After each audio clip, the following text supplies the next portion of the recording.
Hey guys, it's Matt Higgins. So thanks for waiting these past 3 weeks while I've been on vacation. It's good to be back, and now it is time to do another prequel references video, this time for Solo: A Star Wars Story. Obviously, if you haven't seen the movie yet, there are major spoilers, so make sure that you go see the movie before you watch this video. So in general, I'd have to say I was genuinely surprised by the number of prequel references that were actually in this movie. And at least from first recollection, it seems like there were more prequel references in this movie than in any of the other new Star Wars films. There's a lot to cover here, so without any delay, let's get started. So one of the first references we see is the planet Mimban. The planet Mimban is where Han Solo was a mud jumper and was in that initial battle scene that we see not long into the film. Mimban is referenced in the Star Wars The Clone Wars TV show in the episode Rookies. During the film, the villain Dryden Voss mentions that he was eating Kolo clawfish, which is the same fish that chased Qui-Gon, Obi-Wan, and Jar Jar Binks through the planet core of Naboo. Beckett mentions that he plans on retiring on the planet of Glee Anselm. Glee Anselm is the infamous homeworld of the same species as Jedi Master Kit Fisto. Speaking of Beckett, we also learn in the film that he was the one who killed Aurra Sing. Apparently he pushed her.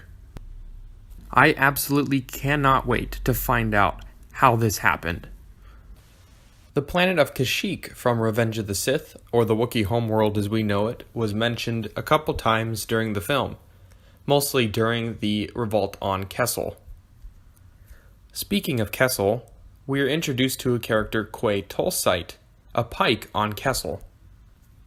Quay is a member of the Pike Syndicate, which was featured heavily in the Clone Wars TV series. The next reference is somewhat obscure. So if you remember back to The Phantom Menace during the pod racing scenes, next to Watto was a character named Weasel. Weasel was played by Warwick Davis, who also played him in Solo. In fact, he was actually a member of Enfys Nest's Cloud Rider gang.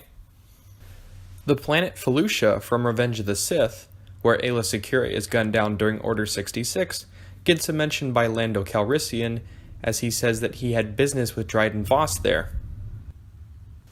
On Dryden's yacht, we see some objects in the background that also have some nods to the prequels, such as Sith holocrons, other Sith artifacts, and a set of Mandalorian armor.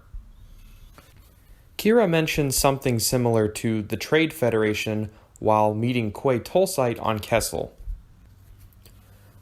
Although she doesn't say the words Trade Federation explicitly, I took it as somewhat of a reference to the Trade Federation, and I'll leave it up in the air for you guys to figure out for yourselves whether you think this is a prequel reference or not. Alright, so that's going to do it here for this video, guys. Make sure to leave a thumbs up if you liked the video, and... oh, wait, I'm sorry. Did I miss something? Just kidding, guys. We have probably the biggest prequel reference we've ever seen in any of the new Star Wars films right at the very end of Solo. We see Darth Maul. I kind of had this hunch going into the film because I had seen some videos on YouTube with titles of Major Cameo in Solo Explained, or Solo Connection to a Phantom Menace and Major Cameo Explained. And the only thing I could really think about in terms of relating to the Star Wars underworld was Maul.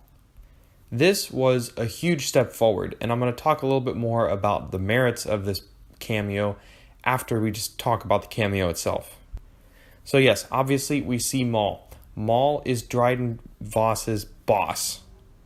Obviously the words Crimson Dawn were probably a huge hint to that. We see Maul's robotic legs, as well as the lightsaber that he uses in Star Wars Rebels. In talking to Qi'ra, he mentions that he is on Dathomir and that she should join him. I'll tell you guys this, I was so happy to see this reference. I know that it probably confused a lot of people, especially the general Star Wars fans who don't watch any of the TV shows or read the books and stuff like that, but I think it was a major step forward. I feel that this really once and for all destroys the argument that Disney hates the prequel trilogy. There is no way on this earth that Disney would approve of adding Darth Maul to this film if they hated the prequel trilogy. This was a huge risk. They risked alienating their audience or confusing the hell out of them, because I'll tell you what, I know a lot of people who came out of that film and texted me, "Why is Maul still alive?" This shows that Lucasfilm, under Disney, is really focusing on appeasing fans who really take the time and effort to read and catch up on what is going on in the Star Wars universe outside of the movies. And in a nutshell, that is what I think of the Darth Maul cameo. Now, the unfortunate piece of news is that we have to wait over a year and a half before we get another Star Wars film. So with that, this is going to be the last prequel references video for a good long while now. Obviously, I will still be making videos. There are still plenty of other things for me to talk about. I'm going to try to be pulling in references to other Star Wars media, maybe that new TV show, Star Wars Resistance, that's coming out, although I don't know if that's coming out anytime soon. Books, comics, stuff like that, I'll be looking into. But to conclude my thoughts on Solo, as a whole, I really enjoyed the movie. I think it was a really good standalone film, and really just a good action film. It really had no main connections to the saga films, which I think is great. This is what we needed. We needed these side stories. And while maybe they don't have galactic changing consequences about them, they sure are really fun stories.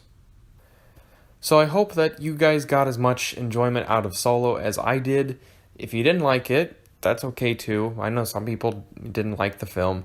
I know it's kind of dry in some places, but I think as a whole, really, it was very good. It was very good, and especially for having the director changes and all of the other publicity mess that was surrounding the production of the film, Ron Howard really did a stellar job with this one.